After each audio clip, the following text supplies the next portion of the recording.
Thank you, Otho, for those thought-provoking insights on making missing markets and driving meaningful change. My name's Marcelle Bruschi, and I'm the Senior Director of Engagement at Big Sky Economic Development and the co-host of our podcast, The Vault at 201 North Broadway in Billings, Montana. The future of Montana's economy depends on collaboration across communities, industries, and regions. At the heart of that future is One Montana, working together to strengthen the systems that sustain us all. There is no more important topic in shaping our future than how we grow and ranch and produce our food we feed our families in Montana and across the country.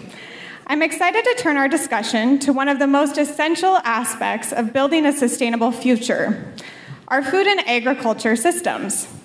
So please join me in welcoming Cole Mannix, president of Helena-based Old Salt Co-op, a meat company, processor, host of Old Salt Festival, and owner of James Beard-nominated restaurant, The Union, all designed to bring Montanans together around good food and support of land stewardship. And if you haven't been there yet, I highly suggest it. It's an amazing restaurant in Helena, and it's worth the drive.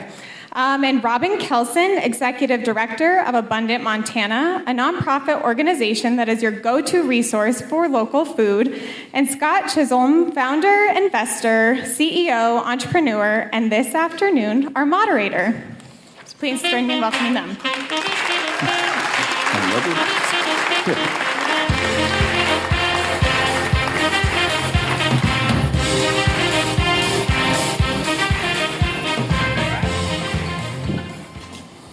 Hey. Good afternoon. How are you guys enjoying the festival so far? Good? Alrighty. My name is Scott Chisholm. I'm the facilitator of this panel. It is the Regenerative Agriculture panel. I am joined by two amazing guests, Robin Kelson, Executive Director of Abundant Montana, and Cole Mannix, the CEO of Old Salt. I'm personally based in Whitefish, so is Robin. Anyone here from Flathead Valley? Okay. Cole is coming from the Helena area. Anyone from Helena? Okay. So my background is in tech and startups, so you're probably wondering why I'm up here with these guys.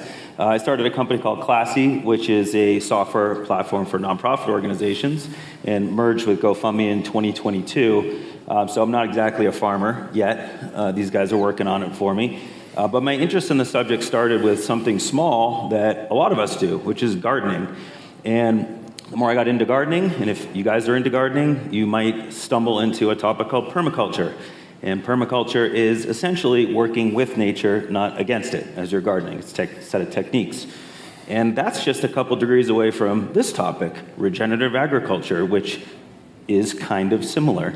And so I found myself diving into all sorts of books on regenerative agriculture, one particularly out of Montana that I was very fond of, and sort of got lost in the subject from there. So I know enough to be dangerous and be a facilitator, but not an expert at all. So I'm going to shut up and let these guys do most of the talking. The last thing I did want to mention, though, is that the three of us are collaborators on a new nonprofit called Save Farmland, which is a food-focused conservation nonprofit that protects land and helps to strengthen the local food systems. And it's really focused on Flathead Valley right now, but hopefully over time will be in other communities around Montana. So big round of applause for the panelists.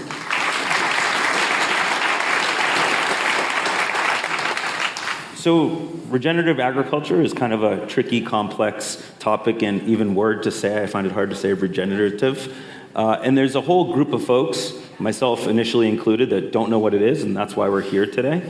And then there's a whole group of folks that have varying definitions of what it is. So it's really why I'm excited to literally hear from these guys on their view of regenerative agriculture and why they think it's so important. So we'll start with Robin, and then we'll go over to Cole, and they can talk about the topic and also their background and work. So take it away. All right, I'm going to go rogue. I'm going to stand up. Ooh, I love it. And I'm going to talk to you guys. Shaking things up. I know. We're going to do a little exercise here that's going to tee up the conversation that Cole is, I think, going to lead next. So who here in the room is a parent? All right. And who here is now or ever has been a child? All right. Okay. So this is a little exercise we're going to do from the perspective of parents, and we'll all understand. So, parents, I want you to bring before you an image of your child and recall any one of the many, many instances where you've had one of those unfettered, unfiltered, unconditional connections to your child, right?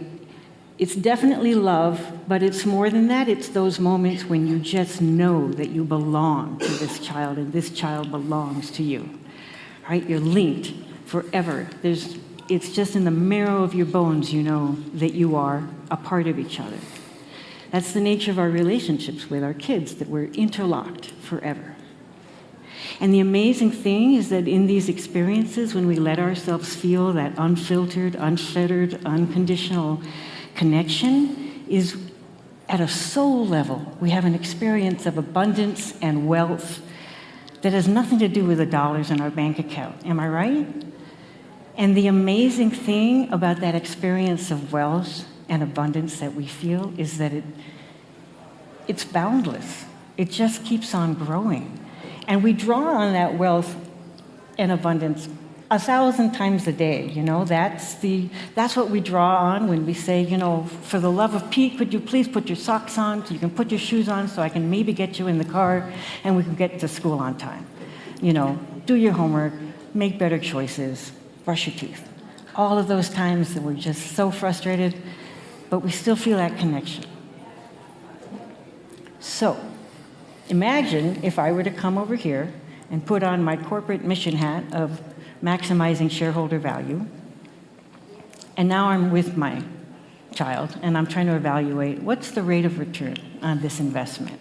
How am I measuring that from next quarter, next year, next 5 years, next 25 years? You know, it's silly, we don't do that. But imagine if we were trying to figure out what's my exit strategy.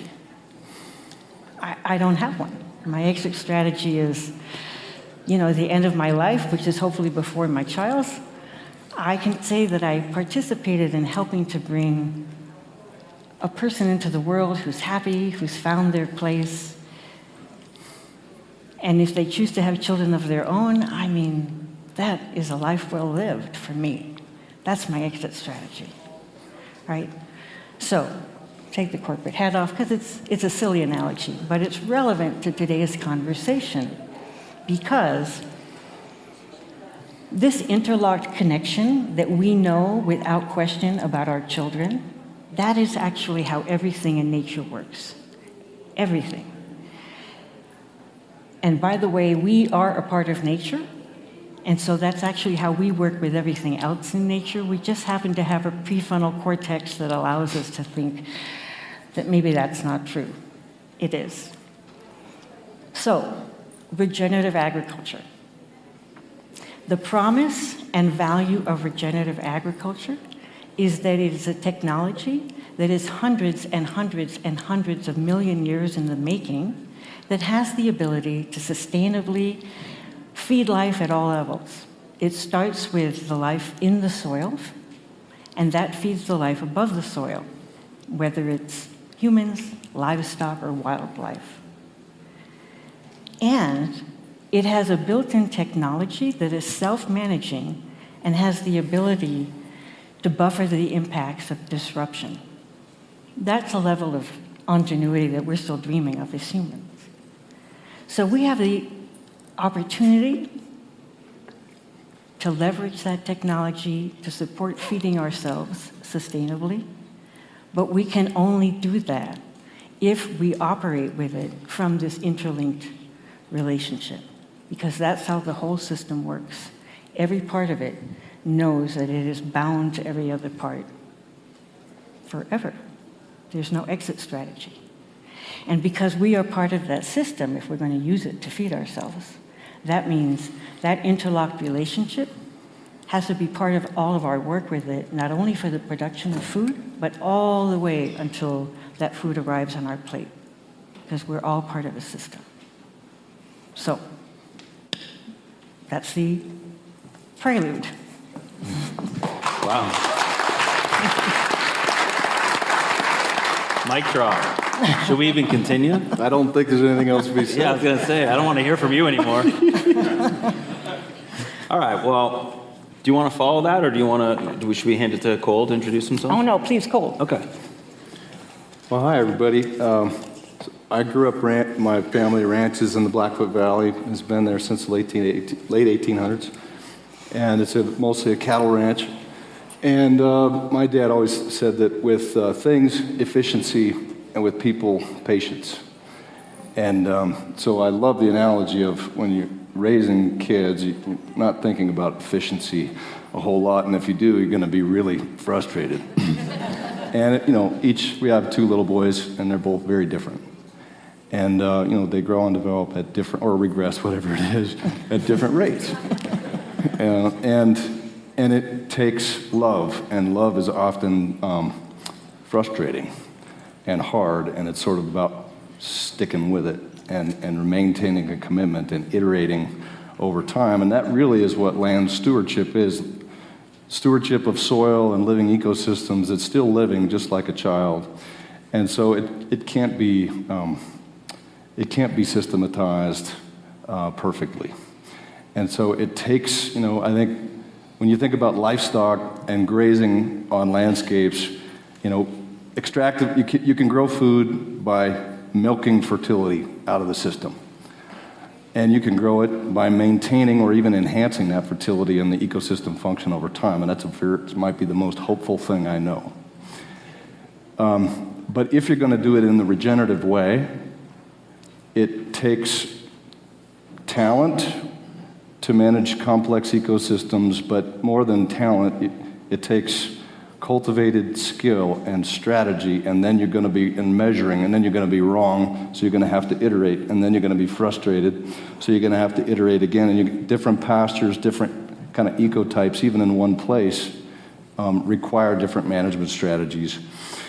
And what I would say is, I think most of the time when I hear people talk about regenerative agriculture, they're talking about the art. They're talking about the art of land stewardship, whether it's farming, ranching. When you're talking about grazing, you're talking about timing and intensity and seasonality of that graze on different types of grassland. So it might be native grassland, or it might be improved, or you might be grazing crop stubble.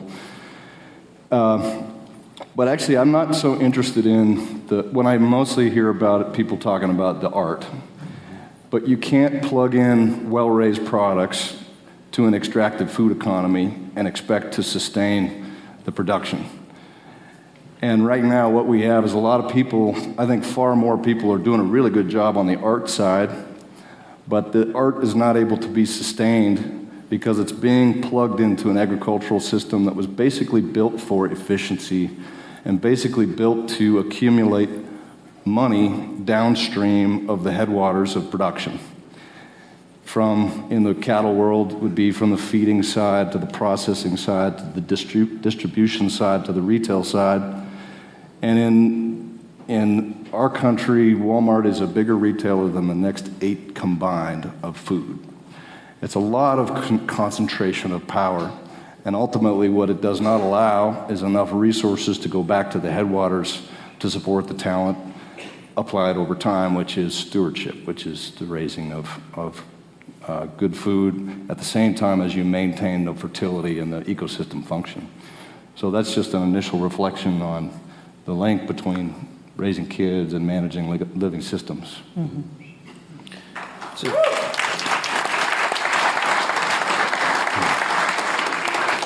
So, I mean, that's a daunting picture that you just painted, a realistic one, but a daunting one.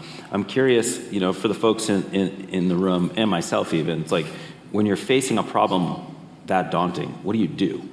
And I don't suspect you guys have the full answer, but I'm curious about any initiatives, work, effort, strategy that's ongoing, even in Montana, that points to some sort of hope in that general direction. Yeah. So the flip side of, I am answering that question, and the flip side of all of the technological advances we've had since World War II I'd say there's three characteristics of us as Americans that are relevant to this topic. And one of them is that we love technology. We just love it. And that's just part of who we are. That's our character. And another part of it is that we believe that it's in our ethos to help the world and feed the world and show the American way to the world. And we also have a really strong love for corporate expansion and growth. And those three things have brought us amazing technological advances and, all the things that Derek Thompson talked about this morning. The flip side of it is that they have combined since World War II to create an agricultural system that is centralized, globalized, chemicalized, and industrialized, and that's actually not healthy for our human bodies. And it's a system that we're just in now. And it's not good, it's not bad, it's not useful to spend any time judging anybody about it, but that's just where we are. And in the 3 generations since World War II, we have, in service to that advancement, we have, as a generation, at our grandparents' level, we stopped teaching, elders in our community stopped teaching the next generation how to save seed, because you can buy them grown somewhere else cheaply. And then the next generation grandparents stopped teaching, the elders in that community stopped teaching their children how to grow food.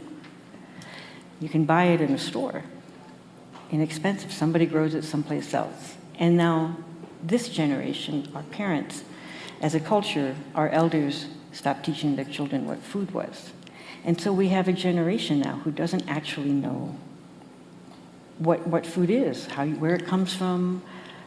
We have kids who don't know that carrots, you pull them out of the ground. That's just basic information that prior generations knew. We don't know. And we have to rebuild that. And that is something that can only happen at the community level, at the hyperlocal level. It's not the job of our farmers and our food growers to be teaching people, this is good for you, you should buy it.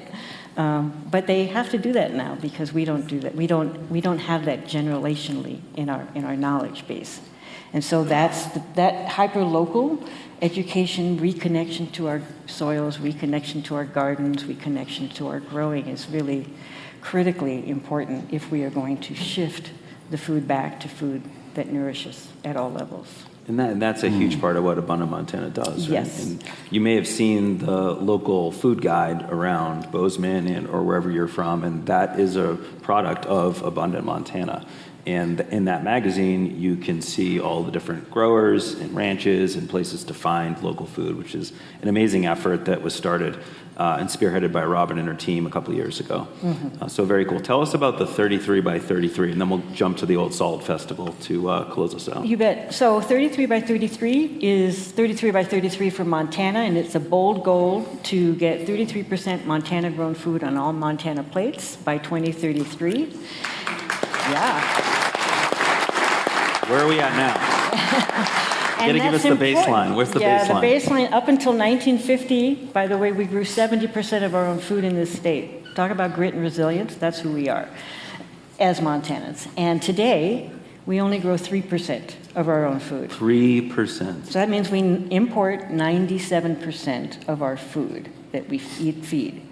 And that is the absolute antithesis of resiliency. So this is our bold goal, and it's got 2 components to it. One of it is everybody making a commitment to fill your plate with local food. See if you can get your plate to 33% local. If each and every one of us does that, we'll get to 33%. The second part of it is we need the talent, the creativity, and the intelligence and technology that's available from all sectors to come together and collaborate to solve the 3 pinch points, which are production, processing, and distribution. We need to solve those pinch points so that we can actually be feeding ourselves. Very cool. And there's a website they can check out? Yes, abundantmontana.com. We have a website a web page on 33 by 33. you have any interest in getting involved at any level, just go to that page and fill out the form, and we'll find a way for you to participate. And there's a donation hat going around now. So just drop a fresh $100 bill in there. Yes, please. All right, Cole, what's your action for the crowd? I think a lot of folks, maybe everyone has heard of the Old Salt Festival, but give us an idea of what it is, when it is, why you do that. Well, you should come to Old Salt Festival. It's June 20th through the 22nd. Who's already going? But it's wood-fired cooking for 3 days. It's, I think, about 18 bands. It's some wonderful speakers and panels on the food system and on large landscape conservation, wildlife conservation. We blow an anvil 300 feet into the air with black powder, which is fun. Sweet. We do some mischief things. And it's a community-building experience surrounding the vision that land is kin. Land is a community. We're a part of it. Let's take care of it. And so it happens on my family's ranch. I think last year we had 2,800 people over those 3 days in the Blackfoot Valley. So Ovando, Helmville, just south of the Bob Marshall Wilderness, on the highway that connects Missoula to Great Falls is the Blackfoot. So Old Salt Festival is put on by Old Salt Co-op, which is what I focus all of my time on now. And I maybe just share a little bit about what that is in this, what it's trying to be in this world of regenerative agriculture. So I'll start with saying, right now where we are, we have more cattle than people in the state. And yet of all the meat that is eaten in the state, probably less than 2% of it came from Montana. So that's where we are. That's sort of the commodified system. We send calves or yearlings out of the state. They are finished, meaning brought to market weight elsewhere. And if it shows back up on the Montana plate, you wouldn't know it. It's lost its identity by that time. On the flip side, you have a lot of kind of farm-to-market brands. My family has had that one for 20 years called Mannix Beef, and mostly in the Missoula area. And we got to a point about 5 years ago where we'd had it for 20 years. It was about 30% of what we raised was sold locally. And we had built it up to about $1 million in sales. And yet it was still too small, and it was a lot of complexity all of a sudden to manage all the customer relationships and custom processing and cold storage and getting it to the customer. And yet it really just needed to grow by about 10x if we were going to keep it, or we needed to step back and just go to changing water and moving cows. And so the question was what to do. Meantime, there's sort of another model that I'll reference. It's called Country Natural Beef. It's a group that I really respect. They've been around for probably 35 years. They started in Oregon. It's a Pacific Northwest brand, 80 to 120 ranchers, and they tried to diversify and to kind of change this commodity system. And they formed a cooperative. It fluctuates, but somewhere between 80 and 120 ranches at a given time. Main customers are Whole Foods and Burgerville. Maybe $150 to $200 million in sales a year. Each year, the ranchers, each one that sells into the cooperative needs to show up in Whole Foods and represent the product for a few different days. And over the 35 years, they've succeeded, it is my understanding. 3 of the 5 Old Salt member ranches have been participants in Country Natural Beef, and I've been to their meetings. They've succeeded in delivering a premium of about $30 per head. That's insane. It doesn't move the needle for stewardship. And so Old Salt is trying to answer the question of how do we do something different than little Mannix Beef that can't make a dent in this fact that we don't, less than 2% of what is eaten in Montana actually came from here. How do we solve that problem? But it can't quite be what the Country Natural model is, going through traditional sales channels. That group of producers, they don't control processing. They process with a big packer. They don't control distribution, and they ultimately are winning customers for Whole Foods. But when you think about how do you support regenerative agriculture, for me the North Star is empowering the stewards, the people who are closest to the art of land stewardship. So we built a model. It's an LLC parent company called Old Salt Co-op. And it's got subsidiaries. It's got a couple restaurants, meat processing, e-commerce meat, and about to be wholesale meat for the first time. And then we run a festival. And so the 2 things that we're trying to do differently is that the primary investor in the parent company is the producer, not with cash, which they mostly don't have, but with supply. So we built this model so that producers are Class A, workers are Class B, investors are Class C. Investors get all of our money until they get a certain rate of return. Then they get half of their money, half of the distributions until they get a 10% IRR. And after that, they fall down to 25%. And every time they fall down in the waterfall, that pot of cash is opened up to distributions for producers based on pro rata. So if you provided 100 of the 1,000 livestock we used that year, you will share in that pot at that rate. And I think that within 10 years, we can deliver $1,000 per head better by stacking together those margins.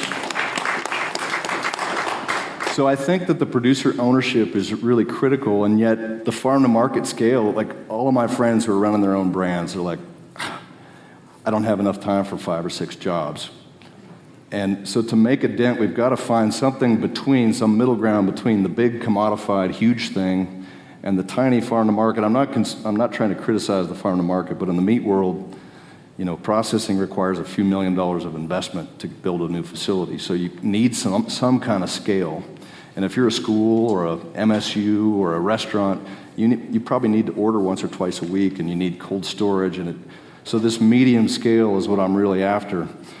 And not just the producer ownership piece, but the empowering of producers also means that you've got to control as much of your own destiny as possible, and that's why vertical integration comes into play. Mm-hmm. Trying to have access to the processing and access to the processing margin. Trying to have access as much as you can to the distribution and the distribution margin, and in some cases even the retail itself.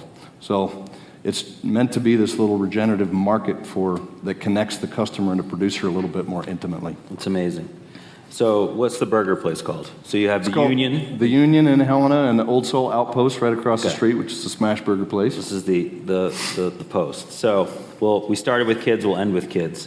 I bring my 10-year-old to this burger place, and it's in this funky bar, really cool setup. They put the burger down, and he takes a bite, and he goes, "Dad, this is better than Five Guys." So there you go. Thank you. Enough said. Yeah. Thank you, guys. Thank you. I think we can get on. Yep. Well done.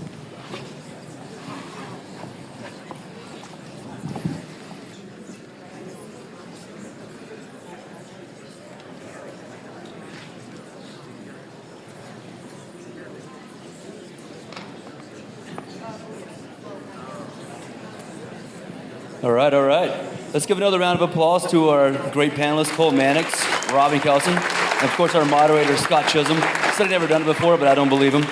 So personally, thought that was a pretty great reminder of the role that food and agriculture play, not only in our environment and our economy, but like in our culture, in our health, and of course our sense of community.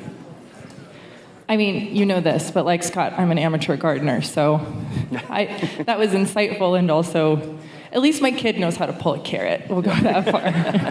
And I do now, thanks to you. I do think that the interconnectedness that they just talked about, but also the contrast between art and efficiency, is highly applicable not only to regenerative agriculture, but also maybe everything we're working on in today's modern society. So I thought that was really inspiring. Let's make sure that we continue to carry this conversation forward as we are shaping a resilient, connected, more nurtured future here in Montana, but beyond.